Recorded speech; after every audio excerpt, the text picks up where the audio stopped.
If you came across this video, it's no coincidence, so please dedicate just 7 minutes of your time to this video.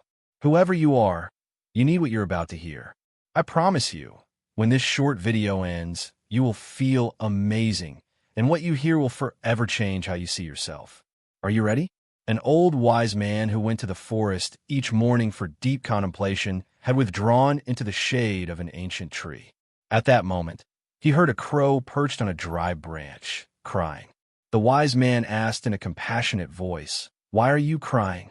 The crow's voice was heavy with despair. It said, "I am the most wretched of all creatures. Children throw stones at me. Dogs chase me from their gardens. My feathers fall out and turn black, and even then people drive me away. I wish I had never existed. I wish I could cease to be." The wise man smiled with understanding. After a moment of silence, he spoke. "You cannot control what others think or how they should treat you. If you wish for everything to go according to your own desires, and reality differs from your expectations, that's when you begin to suffer. So could it be that your current sorrow stems from the difference between what is and what you think should be? But still, I will help you, dear crow. I can put an end to your suffering. Tell me, if you had the power to change your nature, what would you choose to be?" The crow answered without hesitation, "A swan, a pure white swan. Everyone loves swans. They are pure, graceful, beloved. Don't rush to exchange your own nature for another's. First, I want you to talk with the swan. Talk with the creatures you admire. Find out if they truly possess what you seek." For the first time, hope sparkled in the crow's eyes. Nearby, a swan was gliding on the surface of a lake, as white as snow, as pure as moonlight. The crow approached and landed gently on the shore. "You are so pure and elegant," it said, watching the swan's reflection dance on the water. "Poets write verses about your grace. Artists paint your beauty. Children smile when they see you gliding across the lake. You must be the happiest bird in the world." The swan's graceful neck drooped slightly, and its eyes reflected a sadness the crow had not expected. "But I'm not happy," it replied softly. "There are so many beautiful colors in the world, but I am only white. Day after day, I see nothing but my pale reflection. If you only knew how I envy the parrot's colors, those brilliant reds, vibrant greens, stunning yellows and blues. All day long, against white clouds, I am nothing but white. I blend into the mist. I disappear into the snow. I'm barely seen, barely remembered. The parrot, adorned with rainbow feathers, that magnificent bird living in the tropical forests, surely only it knows true happiness. Its colors make it unforgettable. Its beauty makes it celebrated." Upon this, the crow began to fly in search of a parrot, his heart now filled with new curiosity. Shortly after, following the direction the swan had indicated, it found the parrot in a flowering tree deep in the forest. The parrot's feathers were indeed breathtaking. Emerald greens, ruby reds, sapphire blues, all shimmering in the dappled sunlight. It perched nearby and said, "You are so colorful and beautiful. Your feathers hold all the colors of the rainbow. Every creature who sees you must stop and wonder. You must be the happiest bird in the world." The silent parrot stopped preening its bright feathers. Its eyes, surrounded by rings of brilliant color, looked tired and fearful. "These colors are my curse," it replied bitterly. "Humans cage us for our beauty. They trap us, trade us, sell us to the highest bidder. My brothers and sisters disappear from the forest every day, stolen by trappers who see only profit in our feathers. Even in this forest, even in this moment, I constantly live in fear. I cannot enjoy a single sunrise without wondering if it will be my last day of freedom." But the peacock is not like us. The peacock lives in sacred places where humans protect rather than capture. I think no bird knows happiness better than it does. It's so magnificent that it's not only beautiful. People worship it and protect it. It lives in safety, in honor, surrounded by devotion. The crow's mind was now racing with questions, but had come too far to stop seeking answers. It flew for miles in haste and hurry, over mountains and valleys, until it found the peacock in a magnificent temple garden. Temple visitors were offering flowers and food to this magnificent bird, bowing before it, taking photographs, speaking in hushed, reverent tones.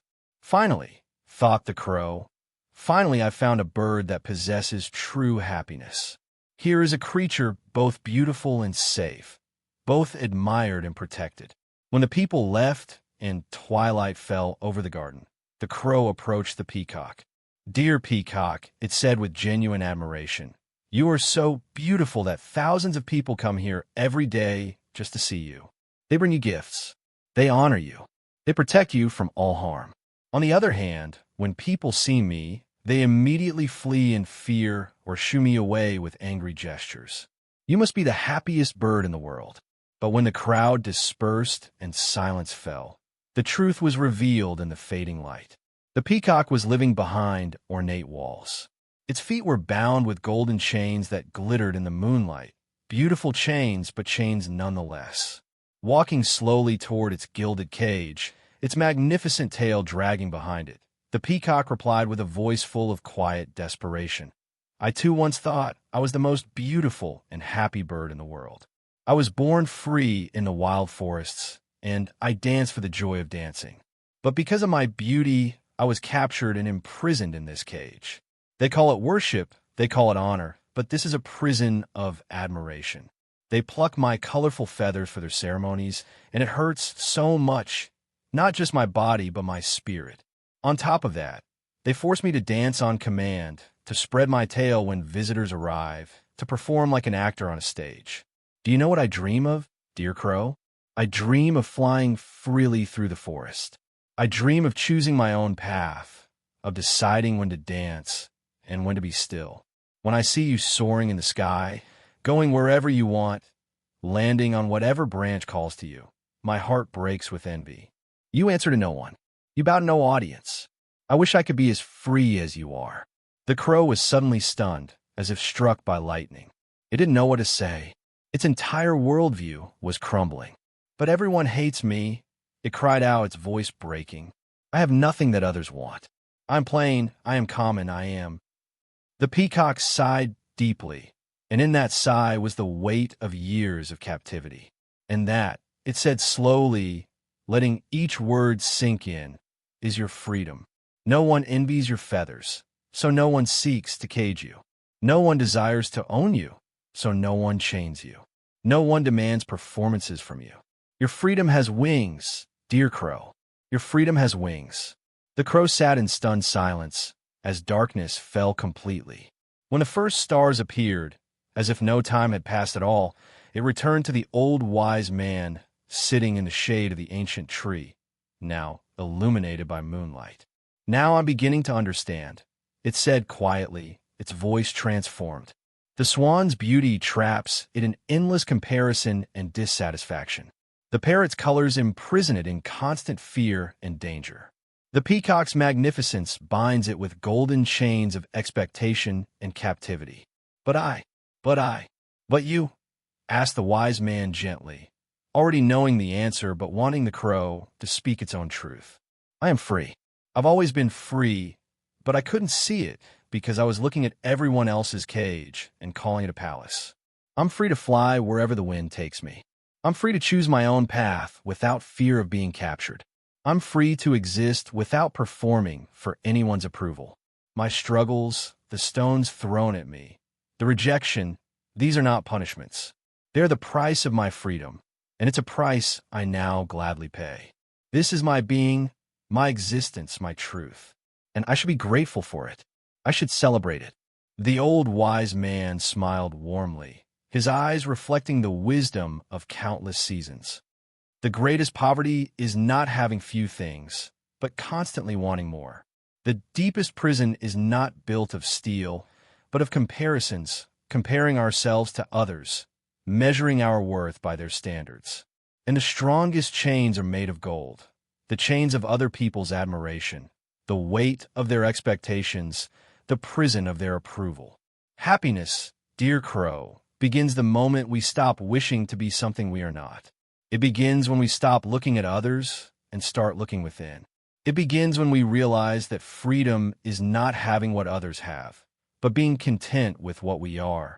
From that day forward, when the crow looked at its reflection in a puddle or a quiet stream, it no longer saw an ugly blackbird. It saw a creature as vast as the limitless sky it flew through, as free as the wind that carried it, and as rich as the life it chose to embrace. It saw a being unburdened by beauty, unchained by admiration, and unlimited by the expectations of others. We've reached the end of this wisdom-filled story, dear friends. I hope this magnificent teaching has touched your heart and opened your eyes to a truth you may have forgotten. Remember, it's not just the crow. Even an ant carrying a grain of sand, even a single leaf falling from a branch, even a drop of water joining the ocean can teach us magnificent lessons about acceptance, purpose, and freedom. Because like a tree whose roots reach deepest into the earth, drawing strength from darkness before reaching toward light, we too live rooted within this nature. We are not separate from it. We are expressions of it. We are all connected to each other in ways we rarely stop to consider. As Marcus Aurelius wisely said, "What injures the hive injures the bee." When we diminish others, we diminish ourselves. When we envy others, we cage ourselves. When we reject our own nature, we reject the very gift of existence.